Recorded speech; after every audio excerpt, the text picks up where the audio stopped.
মমতা ব্যানার্জির এই যে আঘাত পাওয়া, নির্বাচন সামনে আছে, তার প্রচার প্রভাব পড়বে? দেখুন, মমতা ব্যানার্জি এরম একটা ব্যক্তিত্ব, আমি দেখেছি কালকে কেজরিওয়াল সাহেব, তারপরে স্টালিন সাহেব, সবাই ফোন করেছেন বা খবর নিয়েছেন বা জ্ঞাপন করেছেন, আরোগ্য কামনা করে জ্ঞাপন করেছেন।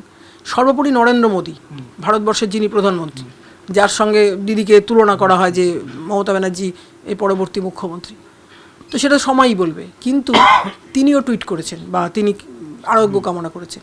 তারপরে জগদীপ ধনখড়, যিনি উপরাষ্ট্রপতি ভারতবর্ষের, তিনি পৌঁছে গেছেন, রাজ্যপাল। কিন্তু আমরা বলি যে দিদি ক্ষণে তুষ্ট ক্ষণে রুষ্ট, তুষ্ট রুষ্ট ক্ষণে ক্ষণে, কথাটা মনে রাখবেন, ক্ষণে তুষ্ট ক্ষণে রুষ্ট। তারপরে আমি দেখলাম দিদি বাড়িতে চলে আসলেন। নিশ্চয়ই তিনি একটু বেটার ফিল করেছেন যে সেই সময় যে তাকে বাড়িতে আসতে হবে। আজকে বোধহয় তিনি বাড়িতেই আছেন, আজকে বোধহয় হ্যাঁ কথা হয়েছে, কিন্তু এখন আবার হাসপাতালে গেছে শুনছি। আচ্ছা, তো সেভাবে তাহলে আপনার মধ্যে কি প্রভাব পড়বে? হ্যাঁ, নিশ্চয়ই নিশ্চয়ই নিশ্চয়ই প্রভাব পড়বে, নিশ্চয়ই নিশ্চয়ই প্রভাব পড়বে। আর আমি, হ্যাঁ, নিশ্চয়ই প্রভাব পড়বে, কারণ এত বড় একজন নেত্রী। দেখুন, আমাদের চোখে আগে ইন্দিরা গান্ধী ছিলেন বিশ্বের, মানে তৃতীয় বিশ্বের মুক্তি সূর্য বলা হতো, কিন্তু মমতা ব্যানার্জি মানে একজন একটা সংগ্রাম। আর বাংলা কেন, ভারতবর্ষ কেন, কেউই কিন্তু এই খুব সংগ্রামের মধ্যে দিয়ে তার নিজের জীবনকে প্রস্ফুটিত করতে পারেননি। মমতা ব্যানার্জি মানে একটা আবির্ভাব। মমতা ব্যানার্জি কিন্তু একটা মানুষ শুধু না, একটা ব্যক্তিত্ব, একটা ব্যক্তিত্ব।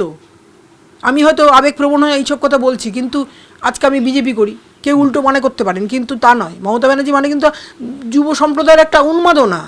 এই তো আপনারা এই 2-3 দিন আগে ব্রিগেড হয়েছে একটা দেখেছেন, সেই ভিড় কোথায়? আমরা মমতা ব্যানার্জি সেই ব্রিগেডের সাক্ষী, যখন 92 সালের 25শে নভেম্বর মৃত্যু ঘণ্টা বাজিয়েছিল।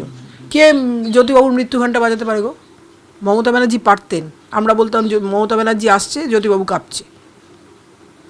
ঠিক আছে, তিনি সুস্থ হয়ে উঠুন, দ্রুত সুস্থ হয়ে উঠুন, তাকে আবার রাজনীতির ময়দানে, এই সোনালি তুই এটা করলি কেন রে, এই তিনি বকতেন, সেটাও তো আশীর্বাদ।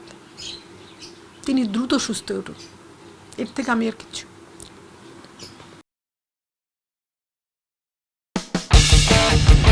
কোনো পুরনো খবর নয়, সকাল থেকেই পুরো দিনের আভাস, লোকাল থেকে গ্লোবাল,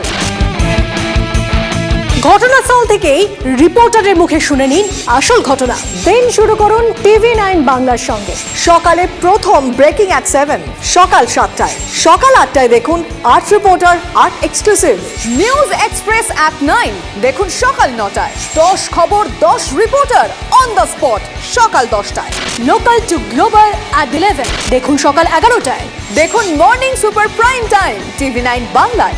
TV9 বাংলা না দেখলেই নয়।